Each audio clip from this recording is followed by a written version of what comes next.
কলম্বোতে বোমা হামলার দায় এখনো কেউ স্বীকার করেনি। তবে ন্যাশনাল তাওহিদ জামাত নামের একটি চরমপন্থী সংগঠনকে সন্দেহ করছে পুলিশ।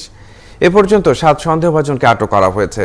কলম্বোতে সন্দেহভাজন ও বিস্ফোরক পরিবহনের জন্য ব্যবহার করা একটি ভ্যান ও তার চালককে আটক করা হয়েছে। এছাড়া প্যানদুরার উত্তরে সারকিকামুল্লায় একটি বাড়িতে আরও কিছু সন্দেহভাজন আশ্রয় নিয়েছে বলে ধারণা করছে পুলিশ। আরও জানাচ্ছেন মাহফুজুর রহমান। শ্রীলঙ্কায় রোববারের সিরিজ বোমা হামলার খবর আগে থেকে জানত দেশটির পুলিশ। 10 দিন আগেই এ ধরনের ঘটনার আশঙ্কায় দেশ জুড়ে জারি করা হয়েছিল সতর্কতা। গত 11 এপ্রিল শ্রীলঙ্কার গোয়েন্দা সংস্থার কাছে এ বিষয়ে বার্তাও পাঠিয়েছিল পুলিশ প্রধান পুজুথ জয়সুন্দর। সেখানে বলা হয়, কলম্বোয় ভারতীয় হাইকমিশন সহ দেশের গির্জাগুলোকে লক্ষ্য করে ন্যাশনাল তৌহিদ জামাত এনটিজে আত্মঘাতী হামলার পরিকল্পনা করছে।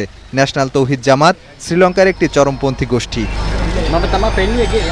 তবে এখনও হামলার দায় স্বীকার করেনি কেউ। যে কোনো একটি গোষ্ঠী হামলাগুলো চালিয়েছে বলে নিশ্চিত হয়েছে শ্রীলঙ্কা কর্তৃপক্ষ। অপরাধীদের শনাক্ত করতে সক্ষম হয়েছেন তদন্তকারীরা। এরই মধ্যে 7 জনকে গ্রেফতার করা হয়েছে। আমাদের বিশ্বাস, দুর্ভাগ্যজনক এই সন্ত্রাসী হামলায় জড়িত সব অপরাধীকে যত দ্রুত সম্ভব হেফাজতে নেওয়া হবে। দীর্ঘদিন ধরে শ্রীলঙ্কায় সক্রিয় ছিল তামিল টাইগাররা। তাদের হামলার ধরন সম্পর্কে ধারণা আছে নিরাপত্তা বাহিনীর।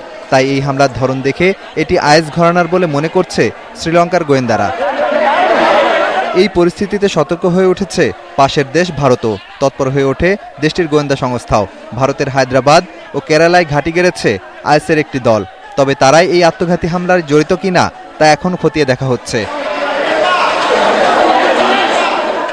এরই মধ্যে হামলার নিন্দা জানিয়েছেন শ্রীলঙ্কার প্রধানমন্ত্রী রনিল বিক্রমাসিংহে। দেশ ও অর্থনীতিকে অস্থিতিশীল করতেই এই হামলা। এরই মধ্যে দেশে আইন শৃঙ্খলা নিশ্চিত করতে সব বিভাগকে কঠোর ব্যবস্থা নেওয়ার নির্দেশ দেওয়া হয়েছে। সোমবার পার্লামেন্টেও ডাকা হয়েছে জরুরি অধিবেশন।